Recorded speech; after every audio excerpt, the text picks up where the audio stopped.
Hi, everybody. Welcome to session 2 of From Thesis to Book. We're going to look at how to put your book on multiple platforms. You'll learn how to create a print-on-demand paperback of your ebook, how to find an audiobook producer absolutely free and make an audiobook, and how to get your book translated absolutely free and get multiple foreign language translations of your book out there. The big idea of this session is this. You are learning content syndication. Content syndication means that you take one piece of content that you already have, in this case it's your ebook, and with a few minor tweaks you are turning it into a different format. It's a new product and you can sell it to a new customer base, you can reach out to new fans, you'll increase your network, and you find new people, and it takes one thing and it turns it into 3 or 4 or 5 different things. When I was first starting to publish ebooks back in 2013, I was surprised at how many different formats there were. If I had an ebook, I could easily turn it into a print-on-demand book, then turn it into an audiobook, then turn it into a foreign language translation, and I could earn 4 or 5 times as much money without a lot of extra work. Also, people like to consume content in different ways. Some people don't have time to read because they might have a long commute to work. In that case, they would be fans of audiobooks. Some people are not native speakers of English, and they would prefer to have your book in Spanish or Italian or German or French or whatever language. Some people just like paperback books, and that's fine. They want to have the physical sensation of reading a book. Well, we are going to talk all about how to take your ebook and create it and turn it into these different forms of content, but also what you can do with those different types of content. First, let's talk about how to create a print-on-demand book. There are obvious reasons to create a print-on-demand book. First, some people who are doing searches for your book can come across it. If it's only available in Kindle, they might not buy it. They might prefer a book. Also, if they're shopping for a gift for someone, people are far more likely to give a physical book as a gift than an ebook because it has a higher intrinsic value. But there's another reason beyond just sales for wanting to create a physical book. You can do things with a physical book that you can't do with an ebook. Because you have it in your hands, because you can touch it, because you can actually physically hand it to somebody, having a physical book gives you a special level of authority. If you write a book about some sociological phenomena or some anthropological phenomena, and let's say you're at a conference and you can hand this book out to people, you immediately have authority on this topic. Maybe you're a paid public speaker and you're giving a talk to, let's say I wrote a book about the history of Iowa and I'm talking at an Iowa cultural convention. If I can physically hand out copies of my book, that's impressive to people. That automatically gives you authority. Well, I'm going to talk a little bit more in a second about the benefits of having your own physical book, but I just want to stress here that there are things that you can do with a physical book that you can't do with an ebook, and that's why I think it's important to explore this option. There are extraordinary benefits with having your own book with your name on it. I would consider it the ultimate business card. That establishes you as an expert. Today, nonfiction books are business cards for speaking, consulting, and deals. Publishing a book is less about sales and more about creating a brand. In many ways, the real customers of books aren't just readers, but they now include speaking agents, CEOs, investors, and startups, and most importantly for us, potential consulting clients. Andrew Keen, who's the author of The Cult of the Amateur, noted this trend. Although his books have sold well, he said that the majority of his book income is actually derived from speaking, getting public speaking gigs because he wrote a book, not through advances or royalties. He's been a public speaker all over the world purely for the authority that came from having a book of his own. What I use is CreateSpace. CreateSpace is a service of Amazon. It is a print-on-demand service. It means that once you have uploaded your book document and have it on CreateSpace, if somebody orders it on Amazon, Amazon's printer whirs up, it spits out a book, and it's sent to the customer. Also, if you want some on hand, you can order 10 or 20 or 50 and have it sent to you. This is a wonderful thing because you don't have to print off 500 or 1,000 books and have them sitting in a warehouse or filling up your garage like it would be for self-published authors 10 or even 5 years ago. This means you don't have to worry about overhead or inventory or anything, and it makes your life really easy. You have to format your book in a certain way for CreateSpace, and we'll get to that. But before I get too far into all this, I want to make sure that you're convinced on how great it is to have a book of your own. A few weeks ago, I was talking to Erin Ebanks. She is a university instructor of communications, and she wrote a book of her own. It's called The Happy Professor. It's about time management as an adjunct, and also how to juggle teaching in universities with online teaching, and to put together enough teaching gigs that you can maximize your income doing all these different part-time gigs. Erin wrote a book, and she said that it had enormous impact on her career. I just want to play a couple of minutes of audio of what Erin has to say about writing her own book and what effect it has had on her. I remember you saying that of the book that you wrote on Happy Professor, you send that to people. Was it that one, or was it your other one that you send to people on a regular basis? Well, it's interesting. The Happy Professor book, I wasn't so adamant about passing it out to people. It was my first book. I kind of felt weird about it. But, people started taking notice. And yes, now I pass them out to everybody, especially this summer when I took faculty development classes. I handed out so many copies of my Happy Professor book. And every time I handed one out, somebody said, "Oh, I'm going to show this to the head of my department. I think we could use this." Or, "Oh, I teach one of these guys, he taught a class and he said he thought the book would be useful for his students." I'm not sure if he's a, graduate professor or something, but he found a use for his classroom. And I've had, I'm now good friends with a lot of the deans of schools, and I would never normally just seek out friendships with deans, but they're so approachable once you say, "Hey, here's a few copies of my book. Do you think anyone could use it?" And then you have a conversation, and now you've made a contact. What made you decide to want to get into self-publishing, and what have been some positive effects of getting into that? I had so many positive benefits as a result that I did not anticipate. I've always wanted to write a book. I've just always been a writer. And that was kind of a life, goal of mine. And I'd had the idea a few years earlier when I had just started as an adjunct. And once I had the time, I had a summer where I wasn't teaching as many classes as I thought I would. And, a lot of people see that as a negative. I saw it as an opportunity. So I sat down and I finally wrote this book I'd been wanting to work on. And, I knew I only had maybe 2 or 3 months because it was the summer. So I poured as much time and energy into it as I could. I put a lot of focus into it. I wrote it for maybe 8-9 hours a day. And the response was overwhelming. It wasn't, it was, from deans at different schools who would reach out to me, from people in other areas of the country who would reach out and say thank you and then ask for consulting. So originally I thought, I'm going to self-publish a book and I'm going to make all this money. Well, okay, I broke even and that's great right now because, to be honest, some of the jobs that I've received as a result are huge. They pay so much. They pay me so well. And it's because I have garnered respect through this book. And so it's that type of stuff that you can get from self-publishing as an academic. Okay, I don't know about you, but that convinces me quite a bit on how great it is to have a book. You can meet people and connect with people that you wouldn't have met with otherwise. Okay, so now you have a cover. Now you have a Microsoft Word document.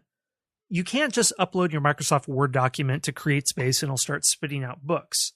If you just did it that way, the format will be completely messed up. It'll look very splotchy and terrible and unprofessional. And people, rather than being drawn into you by your book, will be turned away. Your Microsoft Word manuscript needs to fit the dimensions of CreateSpace. It needs to fan out and have a front and back space cover. You also have to design it according to the dimensions of what the final book will be. Most books are 6 inches by 9 inches. Some are 5 by 8, but that's more of the Harlequin novels, so I don't really recommend 5 by 8. 6 by 9 is a little bit safer. You also have to do chapter breaks in your document, and CreateSpace will give you a Microsoft Word template in which you can insert your information, and it will have the good formatting. I've included it with the resources for this section also, so you can use that Microsoft Word template to plug in your information that's in your manuscript, and you'll have something that CreateSpace will accept. Then, once you've inputted the information, you save your CreateSpace document as a PDF. You then take your PDF and you upload it to CreateSpace, and if everything is fine, then you can have a print-on-demand book that you can order from CreateSpace and hand out to people and have all the benefits of being a published author. Now, all these things I just talked about, formatting a document, uploading it, getting a cover, I talked about all of this very quickly as if it were all very simple and it's as simple as clicking a checkmark box. But the truth is, it's really difficult to do. When I first started with print on demand, I tried to format my document. I would spend hours on it. I thought I would fix something, but then I would make something else wrong. I just couldn't get my Microsoft Word document to work out right. If you've ever worked with Word, there's this entire subterranean layer of code that goes on in the background that I don't understand. It was infuriating, and I was banging my head against the wall.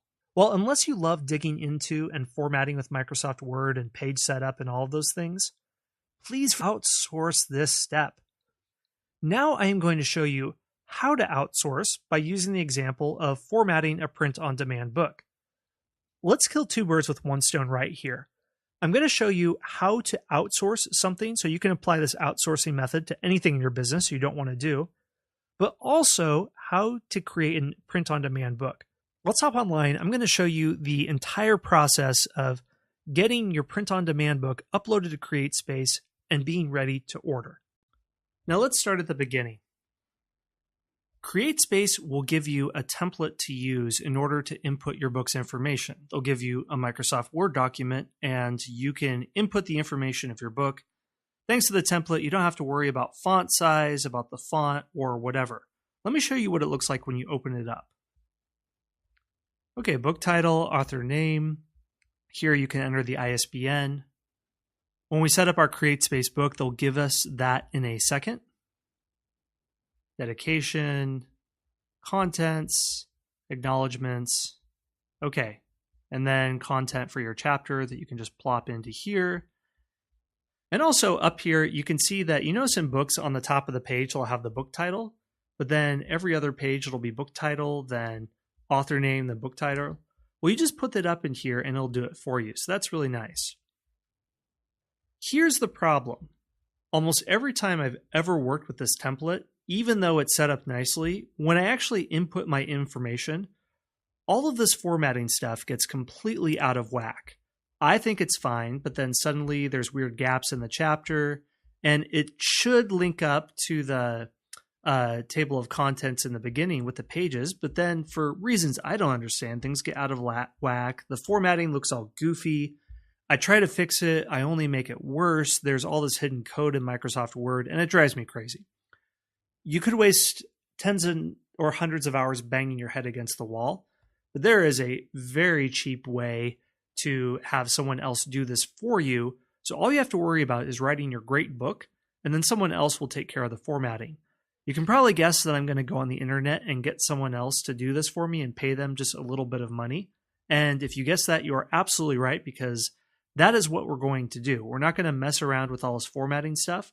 We're just going to input our content, make it as good as possible, and have someone else fix it for us. Let me show you where to go to get somebody else to format your book for you.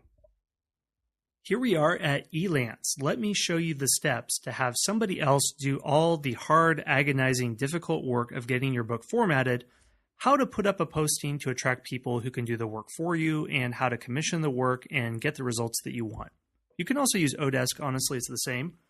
So if you don't have an account, you can create an account here. I'm going to sign in to my Elance account. Now here at Elance, if you want to hire someone, you're going to go up here to hire and click on post a job. And it can be turn Word document into CreateSpace PDF file. People who are looking for this will know exactly what you mean by it. Now I'm going to show you what to type here so that you can describe a project and you can get somebody who will work for you who has a great eye for detail and will do a great job. Let me show you how. You could write something like, I need a few errors fixed in my Microsoft Word document and a PDF produced that will be accepted to CreateSpace. It is 99% formatted. You just need to work with me to fix any remaining errors. So you're just telling them, I need a create space document, and say that. And then I like to add one last question. That is, lastly, what did you have for breakfast this morning? Why am I putting this question here? Well, here's why. Some people will click on a job and just say, yes, I will do it for you, no questions asked. If you put that question there, if people answer it, you know that they have an eye for detail. And that means when you ask them to tweak something, or maybe you need to go back and forth a little bit before they give it to you, you know that they'll pay attention to what you say. If people who are trying to get a job don't pay attention to your description, then that's a red flag. So I put that up, and usually there'll be about 20 or 30 people who will respond. I go through the people who applied. If they don't answer this, I don't even look at their qualifications. I just delete that, and I pare it down to the people who answered, and then I look at it. So the category of work, design, multimedia, and here, page and book design, and that will be good enough.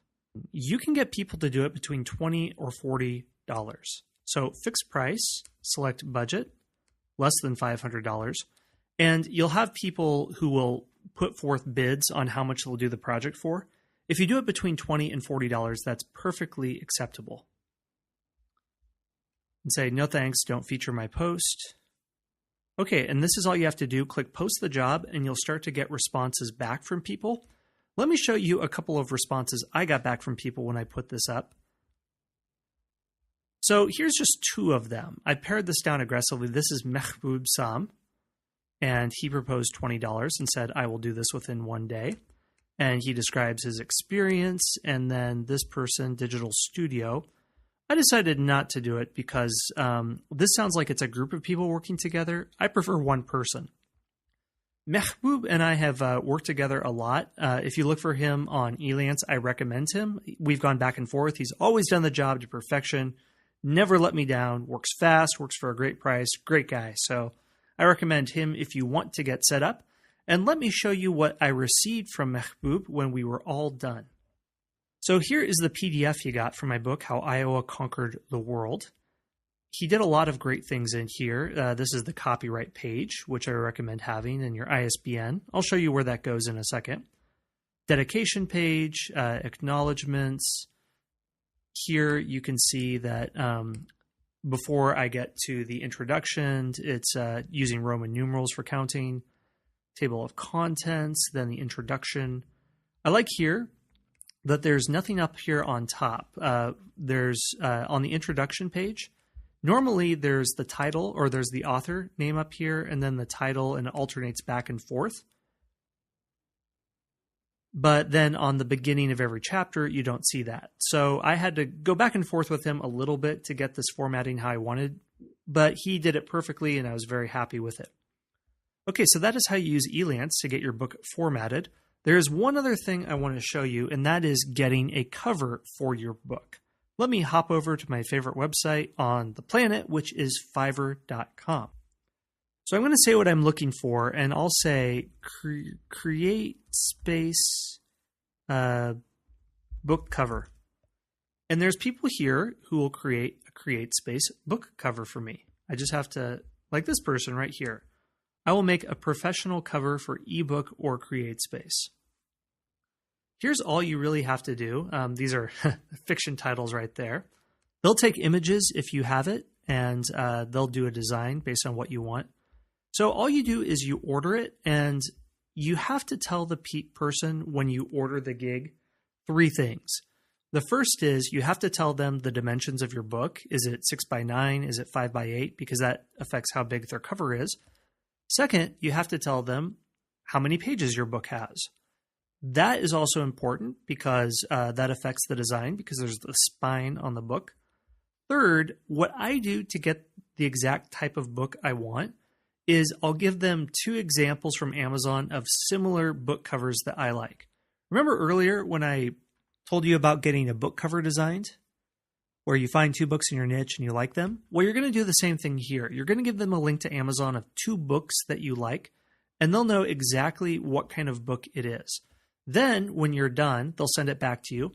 Also, another thing is they'll ask for the title of the book. They'll ask your name, and usually there's back matter. When you pick up a book at the bookstore, on the back there's a blurb that gives description. They're going to want about a paragraph of text describing what your book is all about. If you're curious what to write, just pick up any book on your bookshelf, and that'll help give you an idea of what to say.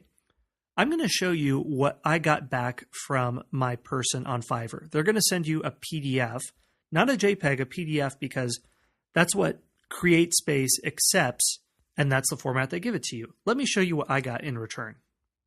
So here's my book, How Iowa Conquered the World. It looks kind of funny, but that's because this cover is fanned out.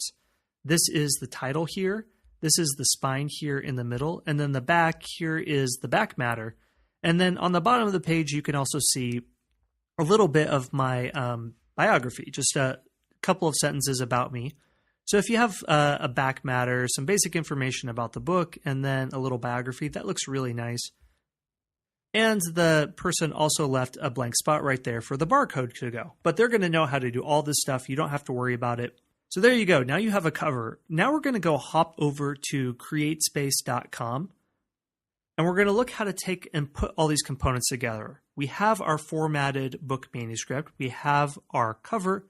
Now let's see how we input all this information and have a print-on-demand book of our own. Here we are at the beginning, createspace.com. If you don't have an account, you can create it here. If you do have an account, enter your information and you can log in. I have a number of books here that I've worked on in the past, but if you're going to create something new, click up here on Add New Title.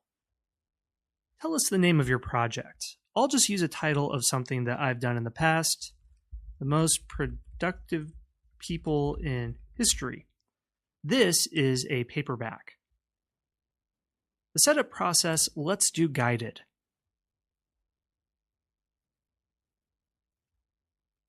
Title, most productive people. If you want a subtitle, you can include it. Primary author, this is you. I'll say Scott Rank. If there are other authors, you can add them. If not, series title, this probably isn't part of a series, so don't worry. Don't worry about edition number. It's in English, and choose whatever day is best for you. Save and continue. ISBN. Unless this book already has an ISBN, which it likely does not, you will include it here with the free CreateSpace assigned ISBN. They will give you one at no charge, which is very helpful.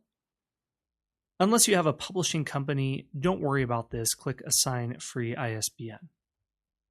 And it will give you there. When you're in the formatting stage of the book, you'll worry about this. Click Continue. Interior type. You probably won't have any color images, so click black and white.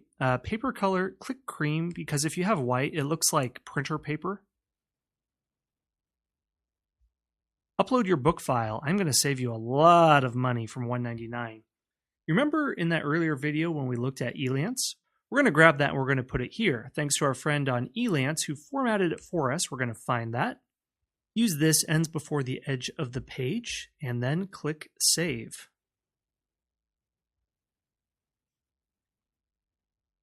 There we are. It says our automated print check didn't find any issues. That is always what you want to see. If you want to see how it'll look when someone actually buys the book, you can click on Launch Interior Reviewer, and it will launch a bit of software that will show you how your book would look to somebody who purchased it. Let's take a look at that. Okay, and I want to point out some formatting things right here because these are important things not to miss. So I have my title and then my subtitle there. I have my copyright page here, and that ISBN that CreateSpace assigned me is located here as well. An acknowledgements page, and then I make this left side blank. You see that in a lot of books where it'll be blank there. Then my table of contents, and then my introduction. So you'll see on the top there when you go through the book that the name is on the left side, the title's on the right side. But when it comes to pages like this, part 1 or the first page of a chapter, there's nothing on the top, and usually with the beginning of a chapter, the left side of the page will be blank. This isn't the universal case, but this is what I found to be true. And I made sure my person on Elance did that. In the bottom of the page, you can see that there's a page number. Okay, so I like the formatting. I think it looks nice. I'm happy with it. I'll go down here and go on Save and Continue. Okay, I'm happy, so I'll click on Continue. Your cover. You can choose matte or glossy. CreateSpace recommends matte for fiction novels and glossy for nonfiction. Glossy will have that little bit of plastic on the front that might tear away around the edges. Really, it's up to you. I go with glossy, but you won't burn yourself one way or another. We are going to, once again, use the cover that our wonderful friend at Fiverr designed for us. We are not going to spend $400 on that. No, thank you, sir. So upload a print-ready PDF cover. I'll grab that file and see you in a second. Then I'll click Save. Upload complete. Good. I will click Continue. Okay, so here's the information. I like it. It seems pretty good. Once I'm all done, I'll click Submit Files for Review, but first I'm going to return to my homepage because there's some extra information I need to fill out. We have all the content set up, but we need to do some other things like the channels and the pricing. I want to talk about pricing for a second because this is pretty important since this will determine how you use your book. Okay, standard distribution. Expanded, I'm going to skip this because honestly, libraries and academic institution, Amazon says it'll be in there. Trust me when I say you're never going to see your book in a library just by clicking on that button. They say it in the sense that, well, it is possibly hypothetical. It could happen, but it won't. Okay, now the list price. Here's the thing. When you purchase the book for yourself, it'll only cost you about $2 or $3 plus shipping, which is about $3 to $4. So to get your own book in your hands will be about $6 total with shipping. If you get 20 books, then that spreads out the shipping costs and it's about $3 or $4 for you per book. To be quite honest, unless you market your book a lot of people won't be purchasing it, at least not at the beginning. The important thing for books is that you buy 50 or 100, you give them to people that you meet, you give them to people at conferences, you notice on your website that you have a book, and that gives you credibility.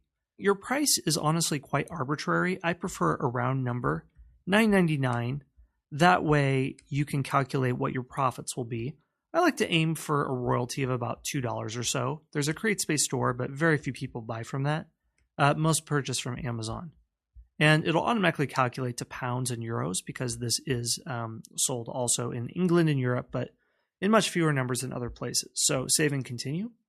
Okay, the description. I usually just have I like a one paragraph description of what the book is about, and you can include that information. You could include the same thing that goes on the back of your book. The BISAC category. This is just where does it fit into? This book is a history book, so I'll find history, and I'll narrow it down to something like European history to make it a little bit more specific. And I can say Great Britain, sure. Author biography, you can add just a couple sentences about yourself if you want to, basic information, where you studied, what your business is about, and that. Country of publication, United States, if that's where you are, and a couple of keywords that are in your title. Productivity, most productive people. Okay, save and continue. Okay, publish on Kindle. You can go through this setup and it'll be available as an ebook format, but for our purposes, we can just skip that right now.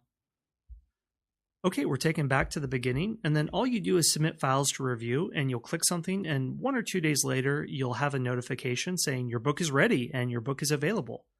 At that point, you can order your books on Amazon and have it sent to you. Let me go to one of my books that have already been published, and let me show you what that screen looks like in that process of purchasing your own books.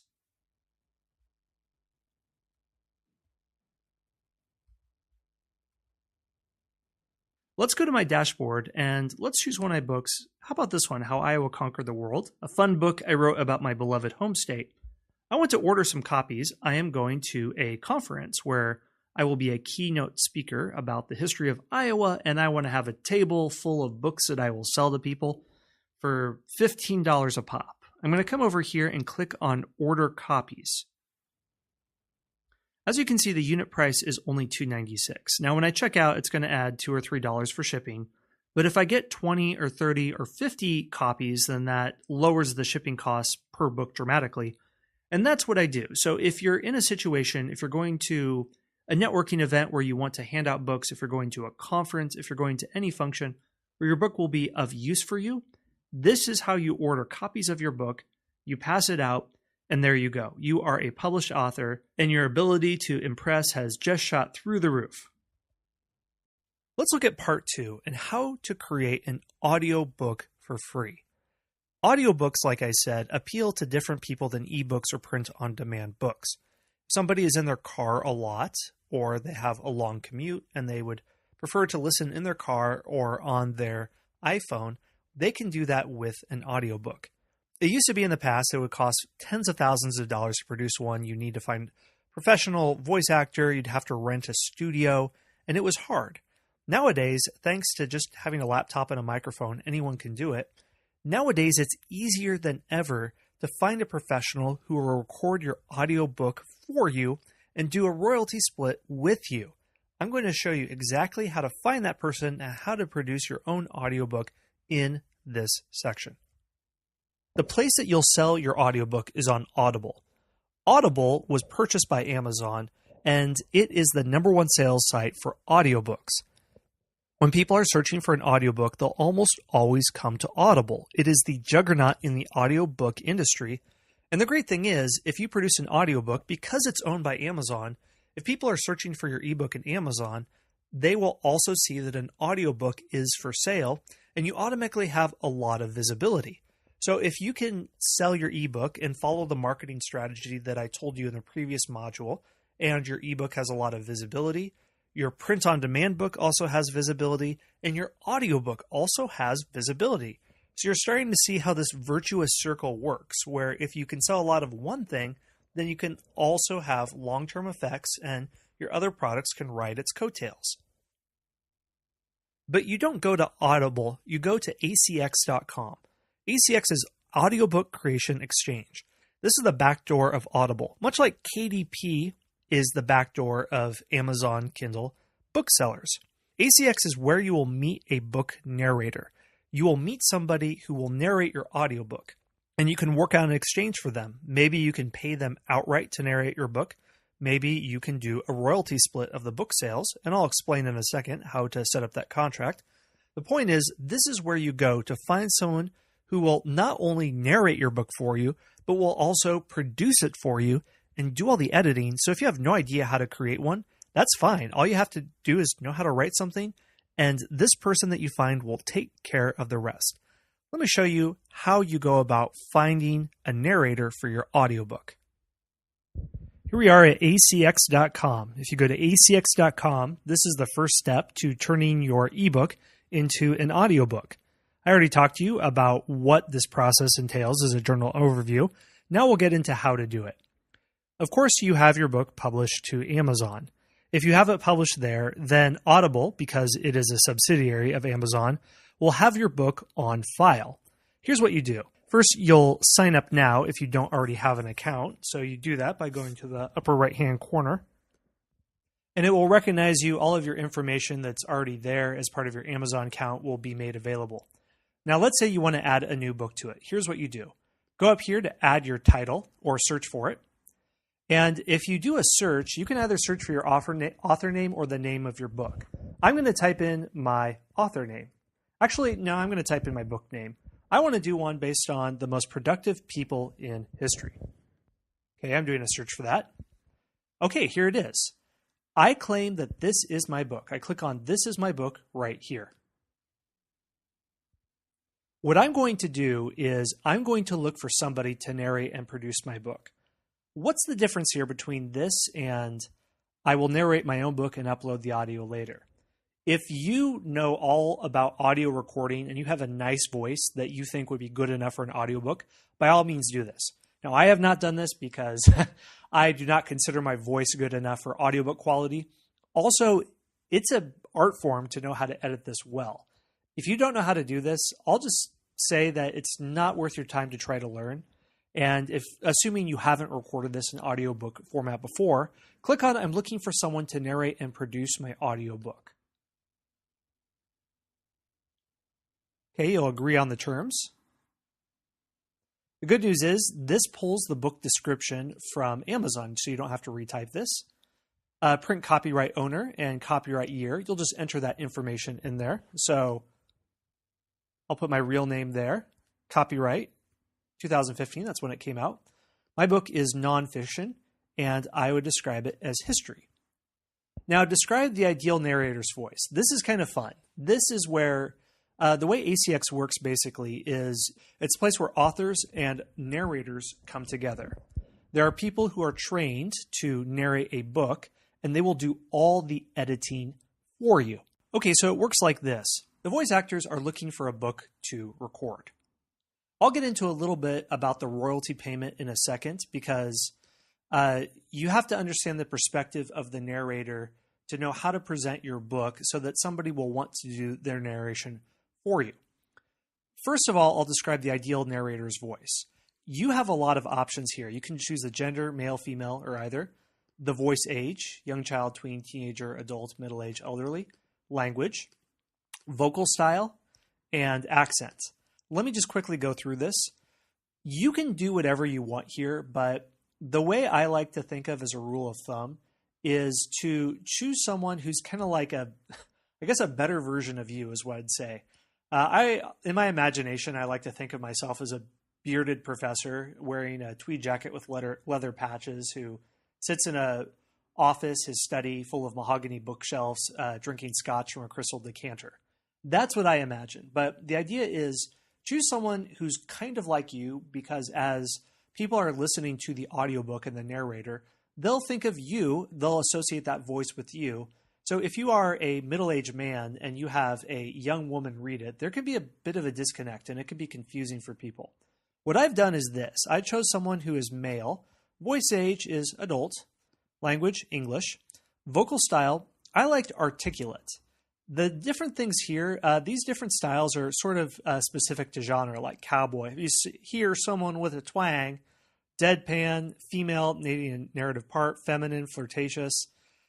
These are things that could be husky. These would be like romance novels, masculine, mature, motivational speaker. What I found working, if you're coming from an academic background and let's say you're writing nonfiction, I went with articulate. That's a pretty useful catch-all thing. And then accent, again, you can do whatever you want. I just went with general American because that's my accent. If you're British, you can go with that. I wouldn't get too out there. Like American general or British general is okay. But if you have British Cockney, "Oi there, governor," like Dick Van Dyke on Mary Poppins, I think it will just be distracting with people. So unless you're writing a book that is set in Cockney England, I would advise against the more esoteric accents. So just general American. Additional comments. Here's what I do. This is where I'm selling myself to a narrator. I am letting prospective narrators know that this book is sold well. I say, this book was number one in history for 3 weeks.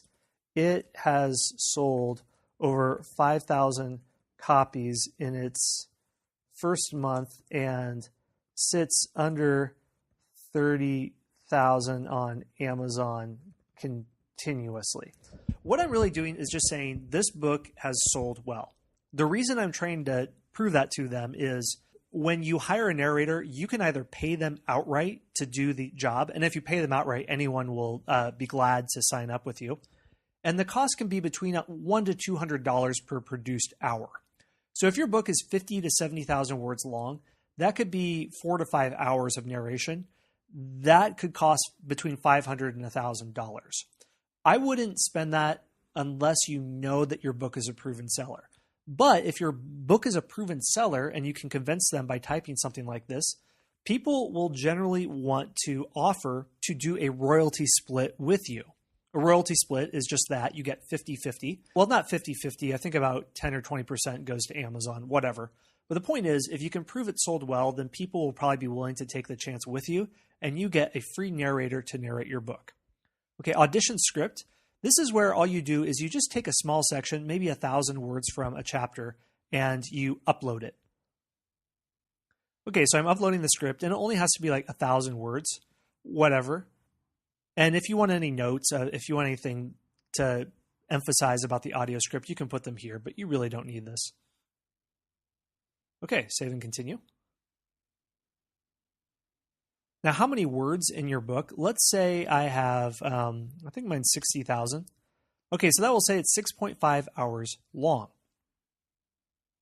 What territory rights do you own? World. I want to do royalty share, 50-50.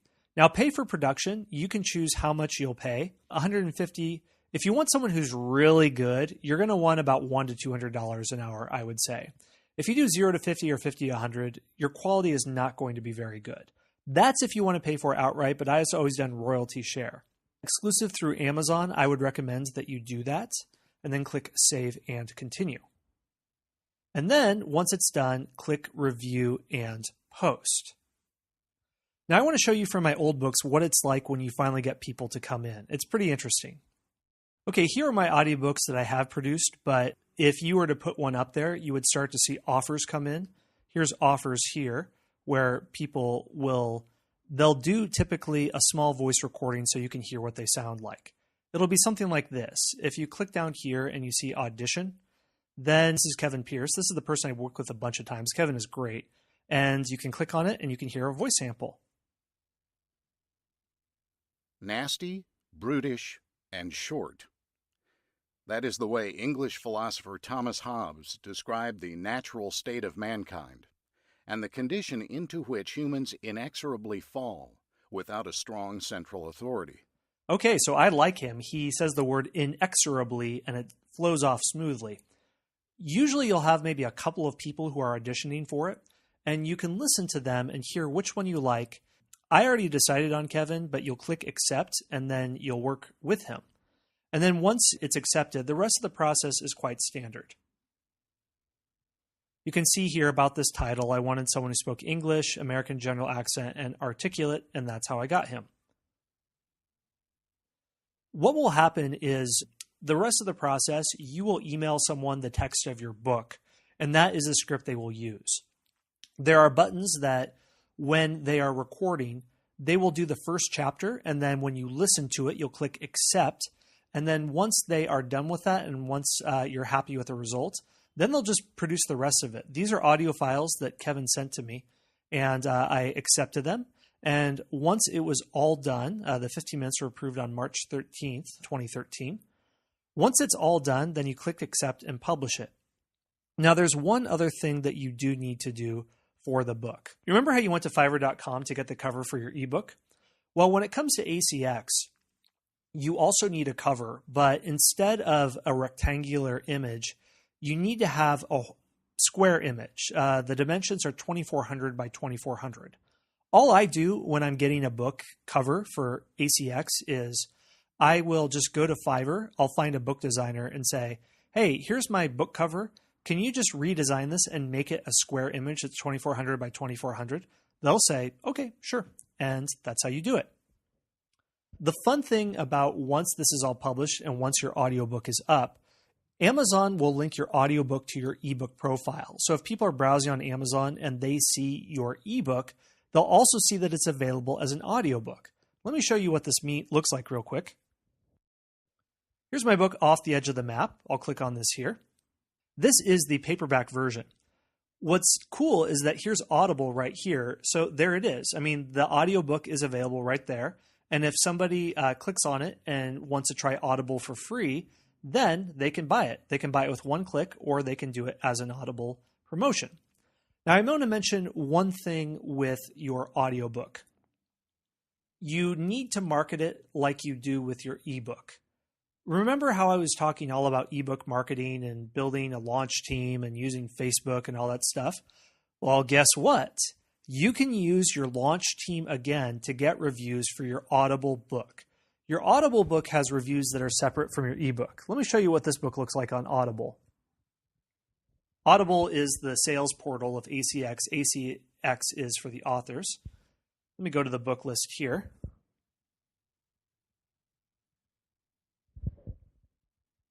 Okay, Off the Edge of the Map. So it has 27 ratings, 4.3, not bad.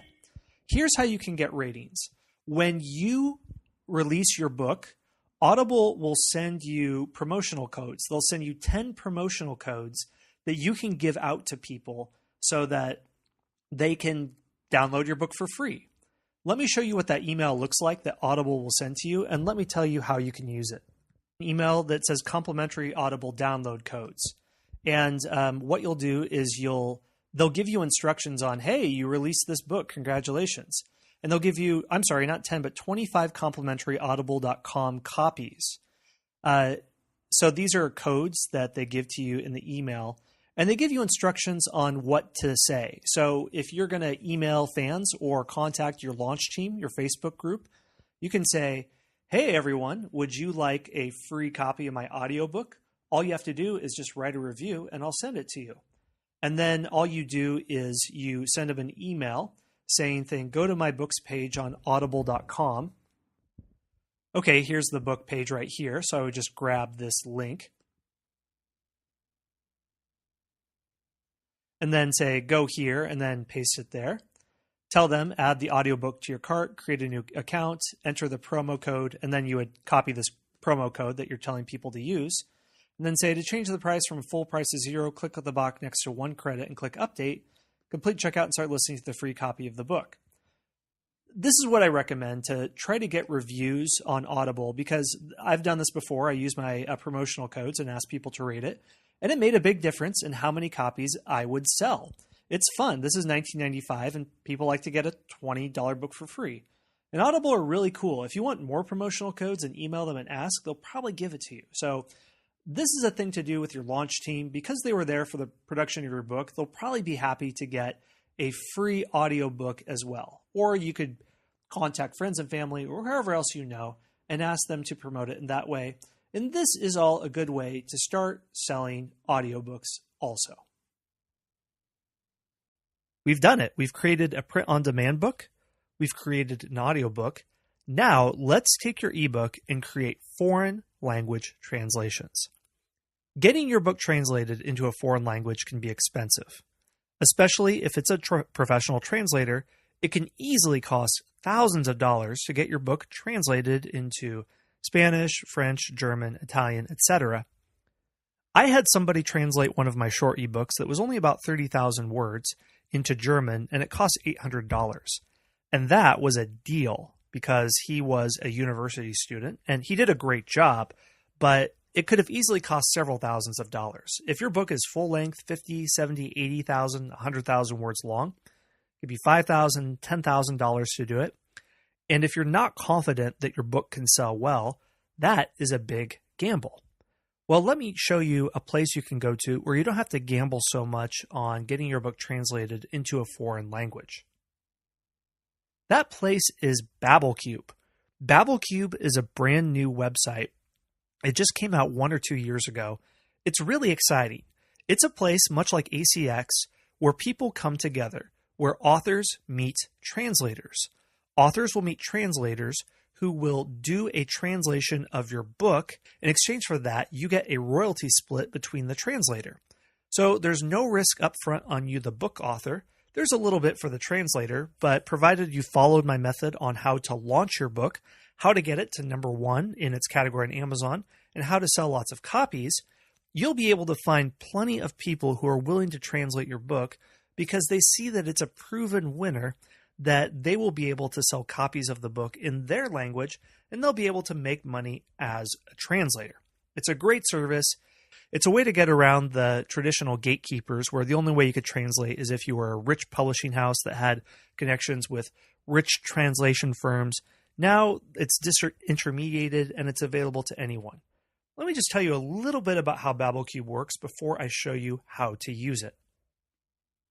This is the breakdown of how royalty splits work on BabbleCube.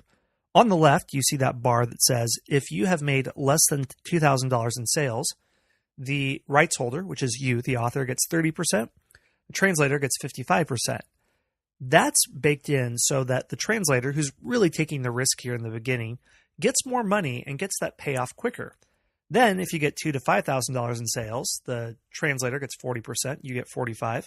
5,000 to 8,000, the translator gets 20%, you get 65%, and 8,000 above, you get 75%, the translator gets 10%, and in all those cases, BabbleCube keeps 15%. So the more copies you sell, the more you earn as the rights holder. It's great when you start out because there's no risk for you initially. All you have to do is give your book to the translator. They'll take care of the rest. And you have the freedom to go into even obscure languages. If you want to have your book translated into Romanian or Ethiopian or whatever, why not? I mean, it's not like you were selling any books anyway in those languages. So with BabbleCube, you have the freedom to experiment here and go all the way out. But you'll also find translators who are working in big languages, and you can make a lot of money on this site. Let me go to BabbleCube and show you how it all works. Here we are at BabbleCube. I already told you about what the site is and what you can do with it. Now, let's get into the nitty-gritty and see how we can get your book up there and have it translated into foreign languages. First, let me give you a general overview and show you how I have used the site and how it's worked for me. Up here, this is where you would create an account if you don't have one already. You would just log in and give information about yourself. I'm going to click on my name here. Let me show you first how to set up a profile before I show you the books that I have on there. When you set up a profile, you'll click on Edit Profile down here, and you'll be able to fill in these fields. You'll just talk about yourself. What I do here is I give my background in a way that is relevant for a translator. Everything on BabbleCube, whatever I say about myself, I'm keeping my translator in mind, and I'm showing them that I'm a person who can write a book that has sold well, that will be worth their time to translate. And if they do translate it, they will be able to earn back their money for the time invested in the project. With that in mind, I say I'm the author of the #1 Kindle best-selling book from Muhammad to Burj Khalifa, along with 8 other books. Say I'm a doctoral candidate. This is a bit old. I have my PhD now. But what I'm doing is I'm showing that I have experience in history. I'm a book author. I have sold a lot of books. I have traveled in foreign cultures. I worked as a journalist. I say that to show that I have expertise about my topic, and I am a person that can sell a lot of books in that language.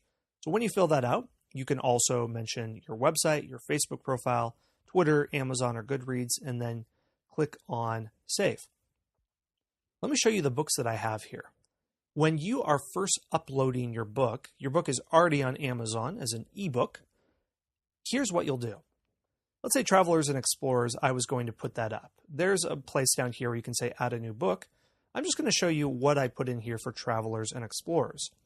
I put in the title, then I put in my author name, my Kindle book cover that my person on Fiverr made for me. I will upload that here. Then I'll come down and give only one sentence of explanation, a biographical history of the greatest explorers ever. Simple, direct, clear, no problem. Then I'll give the full description. This comes from my Amazon page. This comes from the page description there. I can just copy that and plug that in there. Genre, I have history, expeditions, and discoveries, and biography, adventurers, and explorers. A biography, so potential translators who are looking for a book will be able to find it easily and clearly. The word count, 71,000 words. Tell us about your book sales. This is the important field because you are trying to prove to a potential translator that it is worth his or her time to translate your book. I said, this book has continually ranked above 50,000 and peaked above 1,000 on Amazon Kindle rankings. I'm saying this book has sold very well over time. It's had sustained sales. Because it is sold well in English, it stands to reason that it would sell well in other language markets. That lets them know that it will be worth their time to translate the book. Book sample text. The reason I include this is because if a person is going to come along and offer to translate my book, they will take this text and they will translate it into their language, and they will show me their translation. Based on that sample, I can decide whether or not to accept them. You might wonder, well, what if I don't know the language and I can't tell the difference between good and bad? I'll show you how to determine that in a second. Down here, oh, and by the way, just choose something from your book, 2,000 characters. This is 500 words. Choose something that's kind of tricky because you want someone who can handle all parts of your book. And if they can't handle the tricky parts, then they're not going to do a good job. Amazon book page. This is your Amazon sales page of your book in English. That way the translator can look at the book and decide if it's something that's interesting for them, if it's a worthwhile project, and whether or not they would want to pursue forward. These are languages it's already been translated in. Then I can click Save Changes. Here is the book. Let me show you the translations that I've already done, and then I'll show you what it looks like when somebody makes an offer. Here are books that are already finished. Lost Civilizations, 10 Societies That Vanish Without a Trace. This is in Italian, translated by Ivano Conte. I can look at publishing status, how many books it's sold, promotions, paperback, whether I want to republish. Here's Lost Civilizations in Spanish, History's Greatest Generals in Spanish, Lost Civilizations in Portuguese, History's Greatest Generals in Italian, History's Greatest Generals in Portuguese, Most Insane Rulers Portuguese, Most Insane Rulers Italian, Most Insane Rulers Arabic, that was fun, Middle East History Spanish, Italian, Romanian, Portuguese, Portuguese, Portuguese, Arabic, Portuguese, Italian, Portuguese, Spanish, Portuguese, Portuguese, Portuguese, Spanish, Spanish, Spanish, Spanish, Russian, German, Italian, Italian, Italian, Italian, Italian, French, Portuguese, Italian, Spanish, Italian, Spanish, French, French, French, Italian. Let me just point out a couple things here. You'll notice there are certain languages that pop up more than others. Portuguese, Italian, Spanish, a little bit of French, and then there were some one-offs in there like Russian, Romanian, and Arabic. Some languages sell better than others because some countries have a more mature ebook market. German is by far the most advanced, the best language to translate into, but most Germans do not use BabbleCube. And if you want to do that, then you would have to outright pay a translator, which I have done before, and I did sell a lot of books in German, so that was worthwhile. But it's something that in other languages, it's much more of a gamble because you won't know if you'll make your money back. I'd have to say, if I had one language that I really jump at the chance to have translated is Portuguese. There are a lot of people who read ebooks in Brazil. There's 200 million people in Brazil, and Portugal also. That's a market that I have sold a lot of books in, and there are a lot of people on BabbleCube who are from Brazil or Portugal. I am happy to work with them.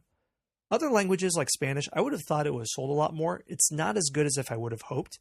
Spanish, Italian, French are okay, but I figure I'm not selling books in those languages anyway, so provided a translator does a good job, I have no reason not to have the book translated into a foreign language. It's not like I'm selling anything in Russian or Romanian anyway. So even if the book doesn't sell well, that's fine. I'll still go for it. Now, what do you do when someone makes an offer? Let me show you for a second. Here's what you'll see. I don't have one with me right now, but up here, there'll be offer pending. There'll be a book up here that will say offer pending, and you'll be able to click on it and view it. What you'll see is somebody has taken your text. They took that 2,500 character sample that you gave, and they translated it into their own language. They did that to show whether or not they are capable of translating your book into their own native tongue. How do you know if they did a good job if you don't actually speak that language yourself? You can do one of two things. Either you can find a friend who speaks that language, and when I had a book translated into Italian, I asked an Italian friend who was at my research fellowship to look at it, and she said it was okay. Or you can do another thing, which I do for all of life's problems, and that is go to Fiverr.com. Let's say I have a book offer in Italian. I will look for somebody who can do translate into Italian. This is what I'll type, and you'll have a lot of people who will do translation for you. Now, you're not looking for a translator here. You're looking for something else. You're looking for someone who can verify if your person on BabbleCube did a good job. Let's click on this one. This has 2,000 reviews, so it's someone who did a good job.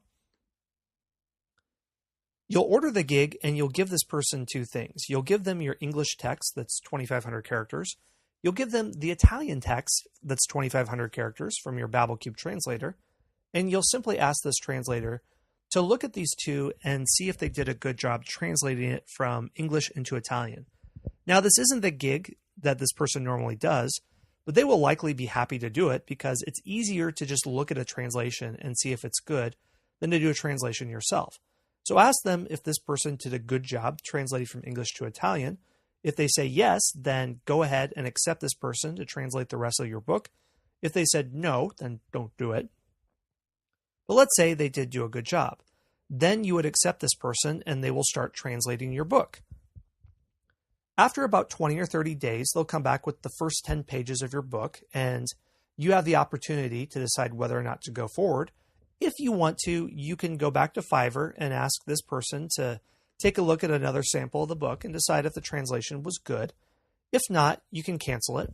But if you decide to go forward, then after another 30, 60, 90 days, or 3 months, 6 months, however long, your final book translation will be finished. When it's finished, you are ready to publish your book. There's a button you can click on that will say Publish Book. I don't have that up now. I have something that says Republish Book. But let me show you what this looks like because the process is actually the same. The first thing you do is you need to have a book cover in that book's language. Here's how I do this. I already have a book cover for the most productive people in history in English. I will go to Fiverr. I will find maybe even the same person who designed my initial book cover, and I'll say, here's the book cover you designed. Here is the book's title in that language, and you can always find it on this screen. I'll take this text, I'll give it to my Fiverr designer and say, please get rid of the English title that's up here and replace it with this language, with this book language title. Now, sometimes people will be a little lazy and they won't make the font of the foreign language the same as the original one, so you need to gently remind them to make the font the same as the original English font. But they'll take this title, they'll put it up here, they'll give it back to you, and you have the book cover in that language. Then you'll put down your name, copyright holder, just put down my author's name. Then your publishing company, whatever you want that to be. Then you'll say check Word file. This is the file of the book that will go out. If you want to, you can look at the Word file.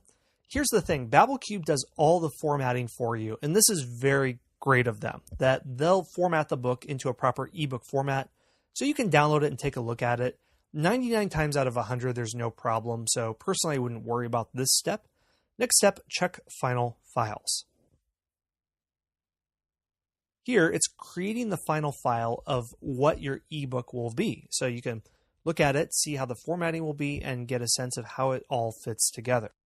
Again, you can download the file in EPUB format. You can get the book file, see what it'll look like electronically for yourself. But if you're ready, you can click on I have reviewed the manuscript and approve it for public release. Now you are at the place where you can decide what price you want the book to be.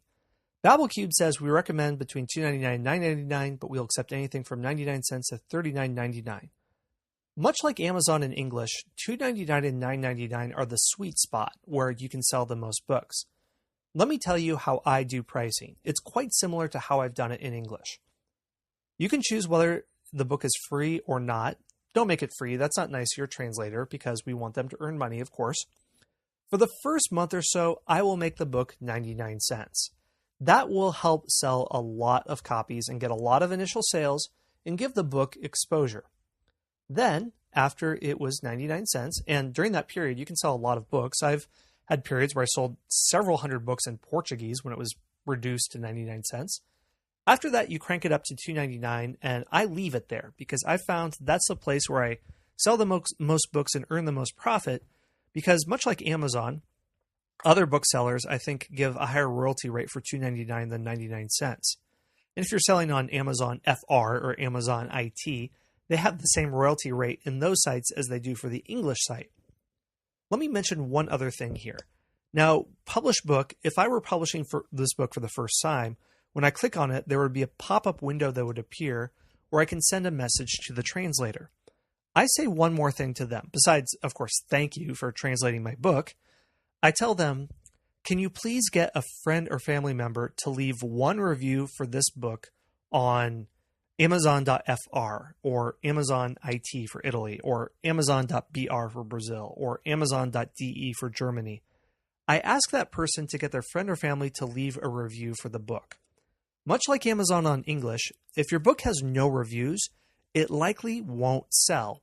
And if the first person who buys it leaves a bad review, then that poisons it for everyone else, and then you're dead in the water. But if you have one positive review, that will help other people come along and buy it, and it will perhaps unconsciously bias them that the book is good. you want your translator to have a friend or family member review it because that person will be a native language speaker of whatever language the book was translated in. I don't want to rustle up one of my reviewers and ask them to translate or review the book in Italian unless they know it, because if they try to run the translation through Google Translate, it's going to be a disaster. You want your translator to do that. And what I tell them is, if you can get just one person to translate or to review the book, that's the difference between selling no copies versus thousands of copies. And I'm not exaggerating here. There's a remarkable difference between having no reviews and lots of reviews. And your translator wants to help you in this way because they want to sell copies. They have skin in the game. If you had just paid them outright at the beginning, they wouldn't be invested in the long-term sales of the book. But because they have a royalty split with you, they also have skin in the game. They also care whether or not the book has sales. And this is something that makes a big difference. So you click on Publish the Book, and it is publishing. Congratulations, your book is being published.